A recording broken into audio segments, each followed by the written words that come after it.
अरे तो भाई प्रधानमंत्री को हस्तक्षेप करना चाहिए, कहना चाहिए कि नहीं बाबा साहब की मूर्ति लगाओ हुआ। और मैं तो और बड़ी बात कह रहा हूँ, जब भारत के सुप्रीम कोर्ट में बाबा साहब डॉक्टर अम्बेडकर की मूर्ति लगवा दी वाई डी चंद्रचूड़ और उसमें चीफ गेस्ट थी द्रौपदी मुर्मू उस समय पर, तो तभी आदेश करना चाहिए था कि भारत के 25 हाई कोर्ट जो हैं प्रत्येक हाई कोर्ट में बाबा साहब डॉक्टर अम्बेडकर की मूर्ति लगेगी सुप्रीम कोर्ट की तर्ज पर। या लोगों के गले में हांडी पीछे झाड़ू लटका दी उस मनु ने, उस मनु की मूर्ति को सम्मान के साथ में राजस्थान हाई कोर्ट के सामने लगा रखा, किसी ने विरोध नहीं किया कि इसकी मूर्ति को हटाओ। लेकिन डॉक्टर अम्बेडकर जो पूरी जिंदगी समता, बंधुता, न्याय और भाईचारे के लिए लड़ते रहे, भारत को संविधान दे करके गए, इस देश की आधी आबादी महिलाओं को आज़ाद कर दिया, दलितों को, अछूतों को, पिछड़ों को, सबको आज़ाद कर दिया, उस डॉक्टर अम्बेडकर का विरोध हो रहा है। चीफ जस्टिस सुरेश कुमार कैथ के बारे में जो सवर्ण वकीलों द्वारा शब्द इस्तेमाल किए गए निसंकोच वो निंदनीय है। और हम पहले भी कह चुके हैं कि किसी भी हाल में चीफ जस्टिस का मूर्ति लगे या ना लगे, लेकिन चीफ जस्टिस का अपमान नहीं होना चाहिए। चीफ जस्टिस साहब का अपमान हुआ है और 23 तारीख को चीफ जस्टिस साहब रिटायर भी हो रहे हैं, तो उनकी रिटायरमेंट से पहले मूर्ति 17 तारीख को लग करके उसका अनावरण होना था, जिसमें जस्टिस साहब और मध्य प्रदेश के गवर्नर दोनों इनवाइट थे। लेकिन वैसा नहीं हुआ, और जब नहीं हुआ तो फिर उसका सबसे बड़ा फल ये हुआ कि आज सुरेश कुमार कैथ साहब के लिए ब्राह्मणों के में जितनी घृणा है वो घृणा निकल करके आ रही है, और कहीं ना कहीं सुरेश कुमार कैथ साहब को भी अपमानित किया जा रहा है, और तो और कहीं ना कहीं बाबा साहब डॉक्टर अम्बेडकर को भी अपमानित किया जा रहा है। और बाबा साहब डॉक्टर अम्बेडकर की मूर्ति वहाँ किसी भी हाल में ना लगे, इसके लिए भी वो पुरजोर ताकत, पुरजोर संघर्ष जो है वो लगा रहे हैं। तो आप इस बात को समझ सकते हो कि जिस प्रकार से सुरेश कुमार कैथ साहब का अपमान हो या किसी अन्य बाबा साहब डॉक्टर अम्बेडकर का अपमान हो, वो गलत है, वो नहीं होना चाहिए था। आज़ाद भारत के 77 साल के बाद में अगर डॉक्टर अम्बेडकर को जाति के चश्मे से देखा जाए तो ये विचारणीय प्रश्न है। लेकिन नागपाल जी ना बाबा साहब का सम्मान कर रहे हैं वो लोग। मैं वही तो कह रहा हूँ ना कि हमारा आदमी कितना भी बड़ा बन जाए, उनकी नज़र में वो जाति के आधार पर छोटा ही रहता है। चाहे तो राष्ट्रपति बन जाए, राष्ट्रपति से बड़ा तो कोई पद है नहीं, और राष्ट्रपति बनने के बावजूद भी चाहे तो रामनाथ कोविंद साहब होंगे जिनको सीढ़ियों पर बैठ करके पूजा करनी पड़ी। उससे पहले रक्षा मंत्री के रूप में क्या नाम है बाबू जगजीराम की ने मूर्ति का अनावरण किया था, तो उसको दूध से धोकर के पवित्र किया। उसके बाद में जो वर्तमान राष्ट्रपति हैं द्रौपदी मुर्मू जी, उनको गर्भगृह में नहीं जाने दिया गया। तो बहुत सारे इस प्रकार के अपमान। अभी हाल ही में जो CGI साहब हैं उनके देखिए कि उनका महाराष्ट्र दौरे पे गवई साहब का महाराष्ट्र दौरे पर जिस प्रकार से प्रोटोकॉल नहीं निभाया ब्राह्मणों ने, तो हमारा आदमी कितना ही बड़ा बन जाए वो कहीं ना कहीं फिर भी उनकी नज़र में जाति के आधार पर छोटा रहता है। तो आप इस बात को समझिए कि जाति है कि जाति नहीं। सुरेश कुमार कैथ साहब जिस चीफ जस्टिस हैं, बहुत बड़ा पद है, सम्मानित पद है, उसके बावजूद भी राष्ट्रपति हों, CGI हों और चाहे कोई भी हो, बाबा साहब डॉक्टर अम्बेडकर का जो लोग सम्मान नहीं कर सकते वो कैथ साहब का सम्मान कैसे कर देंगे? वो CGI का सम्मान कैसे कर देंगे गवई का? वो द्रौपदी मुर्मू का सम्मान कैसे कर देंगे? वो रामनाथ कोविंद का सम्मान कैसे कर देंगे? बाबू जगजीराम का सम्मान कैसे कर देंगे? क्योंकि डॉक्टर अम्बेडकर उनकी नज़र में खटकते हैं। जिनके पूर्वज कभी हाथ में चप्पल लेकर के गुजरते थे, जिनके पीछे झाड़ू आगे हांडी लटकी रहती थी, आज उनके बच्चे चीफ जस्टिस बन रहे हैं, जस्टिस बन रहे हैं, चीफ जस्टिस ऑफ इंडिया बन रहे हैं, राष्ट्रपति बन रहे हैं, उप प्रधानमंत्री बन रहे हैं, मुख्यमंत्री बन रहे हैं। तो उनके पेट में मरोड़ होती है, और मरोड़ जब होती है तो मरोड़ फिर ऐसी निकलती है जैसे निकल रही है। मिश्रा जी, अनिल मिश्रा जी कुछ कह रहे हैं, दीपक पाठक जी कुछ कह रहे हैं, अनिल व्यास जो है वो कुछ कैथ साहब को कह रहे हैं। तो ये ब्राह्मणवाद है जो नहीं जा रहा है, लेकिन इतना तो तय है कि वो कहीं ना कहीं मानवता और इंसानियत को शर्मसार कर रहा है। लेकिन कहते हैं कि पढ़ लिखने के बाद में लोगों में जातिवाद नहीं रहता है। तो ये जितने वकील हैं जो कैथ साहब को गरिया रहे हैं, बाबा साहब डॉक्टर अम्बेडकर की मूर्ति को नहीं लगने दे रहे हैं, क्या अनपढ़ हैं? पढ़े लिखे होंगे ना। जो पवन पाठक जी बार एसोसिएशन के अध्यक्ष हैं, वो बार एसोसिएशन के अध्यक्ष जब बने हैं तो LLB करके आए होंगे, LLM करके कुछ तो करके आए होंगे ना। और जब कुछ करके आए और कुछ करने के बाद में उनकी ऐसी भाषा है सुरेश कुमार कैथ के प्रति, बाबा साहब डॉक्टर अम्बेडकर के प्रति, तो आप समझिए कि कितनी घृणा है उनके अंदर। देश में कानून मंत्री खुद ऐसे हैं। मैं समझ रहा हूँ कि ये लोग ताकत का उपयोग नहीं कर रहे। अगर इनकी जगह मैं होता ना तो इनको ऐसा सबक सिखाता कि इनकी आने वाली नस्लें याद करती कि CGI के लिए प्रोटोकॉल कैसा फॉलो नहीं किया जाता, कैथ साहब की सम्मान में बदतमीजी कैसे हुई, राष्ट्रपति के सम्मान का कैसा मान सम्मान क्यों नहीं हुआ। ये क्या है कि हम जिस पावर पे हैं वो हमें संविधान ने ताकत दी है, और हमारा अपमान संविधान का अपमान है। जो अपमान करेगा उसे छोड़ा नहीं जाएगा। तो कैद साहब थोड़ा सा मतलब उनके लिए जिस प्रकार के शब्द बोले हैं उनको चाहिए था कि डिसीजन लें वो। और क्या नाम है, सीजीआई साहब जो हैं, सीजीआई साहब के लिए प्रोटोकॉल का फॉलो नहीं हुआ, तो सीजीआई साहब को चाहिए कि वो उसके लिए क्या कर सकते हैं ऐसे लोगों का इंतजाम जो हमारे आने वाले कैद साहब के बाद में, सीजीआई साहब के बाद में, द्रौपदी मुर्मू के बाद में, रामनाथ कोविंद साहब के बाद में जो अगली पीढ़ी आएगी इस पद पर जाएगी, ताकि उनका अपमान करने का कोई दुस्साहस ना करे, इसका इंतजाम क्या है। चलो सीजीआई साहब का हो गया, कैद साहब का हो गया, बाबा साहब का रोज़ हो रहा है, लेकिन ये आगे कंटिन्यू ना हो इसके लिए हमारे लोग क्या कर रहे हैं, ये बड़ी बात है। ग्वालियर में एक वकील हैं गौरव व्यास, वो जाति का नाम लेकर उल्टी सीधी बातें कर रहे हैं एससी के लिए।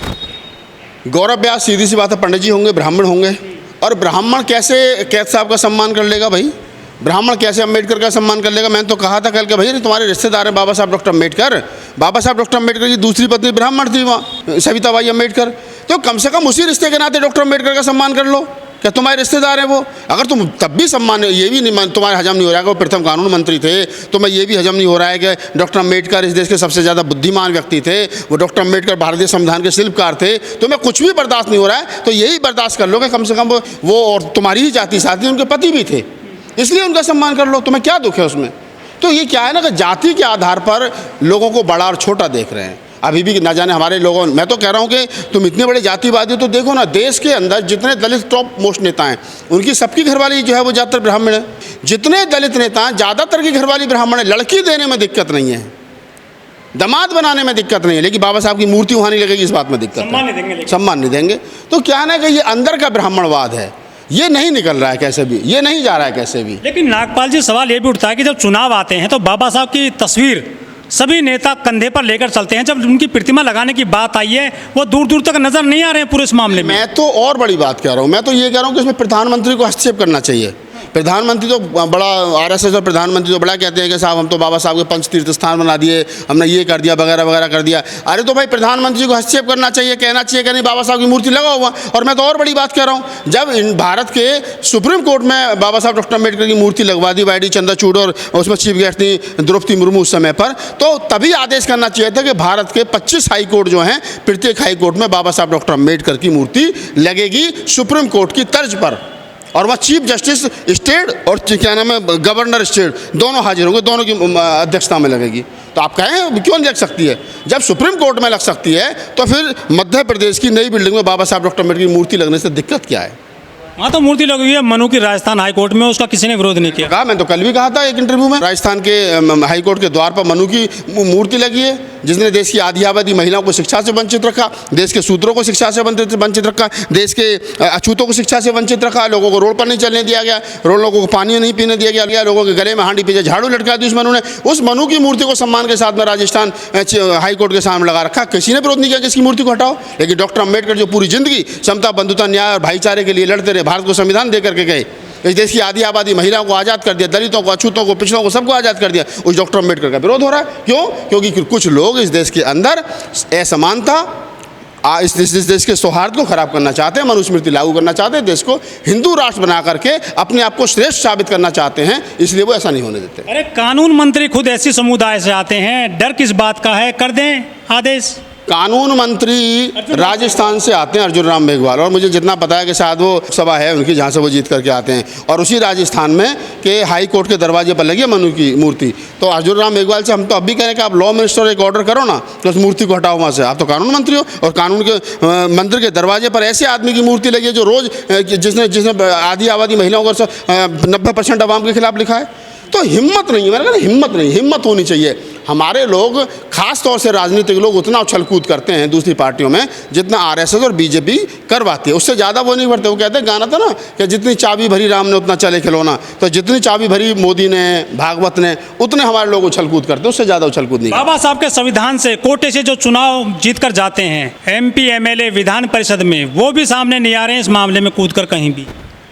मैं फिर आपसे कह रहा हूँ कि वो अपनी अपनी पार्टी के बधुआ मजदूर से भी ज़्यादा वो हैं वफादार, तो कैसे चले जाएंगे? अगली बार उनका टिकट कट जाएगा, फिर MP नहीं बनेंगे, फिर MLA नहीं बनेंगे। सारी दुनिया राजेंद्र पाल गौतम थोड़ी है क्या? नहीं साहब, जो होगा सो देखा जाएगा, समाज के लिए लड़ना और लड़ना है। सारी दुनिया बाबा साहब डॉक्टर अम्बेडकर थोड़ी है, मायावती थोड़ी है क्या सारा राज्यसभा से इस्तीफा दे देंगे? ये तो बेचारे वो लोग हैं, आधे से ज़्यादा तो वो लोग जिन्होंने राजनीति के रह का पता नहीं है, प्रॉपर्टी डीलर का काम करा, पैसा कमा लिया, कहीं 2 करोड़ रुपए दिए, टिकट ले लिया, टिकट दे दिया तो अब जी SC कोटे से आते SC पर लड़ गए, MLA MP बन गए, उन्हें पता ही नहीं अम्बेडकर है कौन। इस देश के अंदर 131 SC ST के सांसद हैं और मेरे खुली गारंटी है, और 1000 से ज़्यादा विधायक है शेड्यूल कास्ट के, ठीक है। मेरी गारंटी है, डिबेट करा लो, उनको 90% को ये पता नहीं कि डॉक्टर अम्बेडकर का संघर्ष क्या है।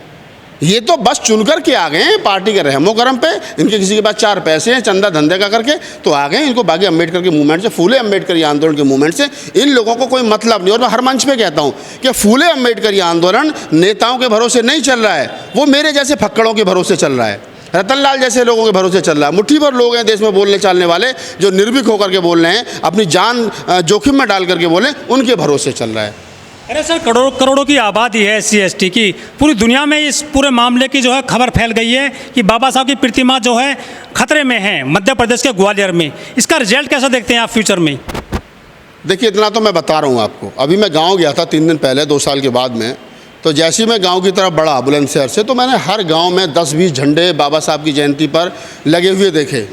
इतना बदलाव तो आ रहा है कि वो अपने मान सम्मान के लिए समाज लड़ रहा है, वो बाबा साहब के मान सम्मान के लिए लड़ रहा है, नीला झंडा हाथ में लेकर के लड़ रहा है। इस देश के अंदर 3 ही प्रकार की विचारधारा है। एक वो विचारधारा है जो देश में राज कर रहे हैं, हिंदूवादी मनुवादी विचारधारा, सामंतवादी विचारधारा। एक हमारी बाबा साहब डॉक्टर अम्बेडकर, फूले अम्बेडकर की विचारधारा है, जो विचारधारा इस देश के अंदर समता, मैत्री, करुणा, भाईचारे पर, भारतीय संविधान पर आधारित है। तो ये 2 विचारधाराओं के बीच का टकराव है। आज नहीं कल, कल नहीं परसों जीतेंगे हम लोग। जैसे जैसे लोग समझेंगे, हमारी आड़ में आएंगे, हमारे संपर्क में आएंगे, फूले अम्बेडकर को पढ़ेंगे, ये आंदोलन मजबूत होगा। निसंकोच रूप से वो दिन भी आएगा हमारे और आपके सामने कि जब इस देश का सिस्टम आप लोगों के हाथ में होगा और आप इस सिस्टम को बेहतर तरीके से चलाओगे।